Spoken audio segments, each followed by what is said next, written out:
ত্রিপুরা রাজ্য বিদ্যুৎ নিগম লিমিটেডের অধীন সুপার ইসিবিসি বিল্ডিং নির্মাণের জন্য ভূমি পূজন অনুষ্ঠিত হয় শনিবার। রাজধানীর বনমালীপুর স্থিত বিদ্যুৎ নিগম অফিস কমপ্লেক্সে এই ইসিবিসি বিল্ডিং নির্মাণ করা হবে।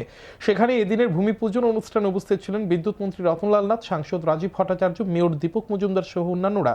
ভূমি পূজনের পর ফলক উন্মোচন করে ইসিবিসি বিল্ডিং এর ভিত্তিপ্রস্তর স্থাপন করেন অতিথিরা। পরে অনুষ্ঠানে বক্তব্য রাখতে গিয়ে বিদ্যুৎ মন্ত্রী রতনলাল নাথ বলেন, সৌরশক্তি কোনো সময় শেষ হবে না। বর্তমানে ত্রিপুরা রাজ্যে বিদ্যুতের জন্য নির্ভর করছে গ্যাসের উপর। একটা সময় গ্যাস শেষ হয়ে যাবে, তাই বর্তমানে সৌরশক্তির উপর গুরুত্ব দেওয়া হয়েছে। বহিরাজ্য থেকে বিদ্যুৎ ক্রয় করে আমদানি করার ফলে পরিবহন ব্যয় বৃদ্ধি পেয়ে যায়, আর এই অতিরিক্ত অর্থ গ্রাহকদের দিতে হয়। কিন্তু নিজেদের বাড়িতে সৌরশক্তি ব্যবহার করলে এই অতিরিক্ত ব্যয় গ্রাহকদের প্রদান করতে হবে না।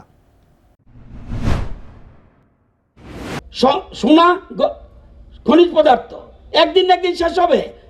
গ্যাস শেষ হয়ে যাচ্ছে, ওএনজিসি দিতে পারছে না, পালাটানাকেও দিতে পারছে না, রামচন্দ্রকেও দিতে পারছে না, রুকিয়াকেও দিতে পারছে না, নিচে নেই গ্যাস।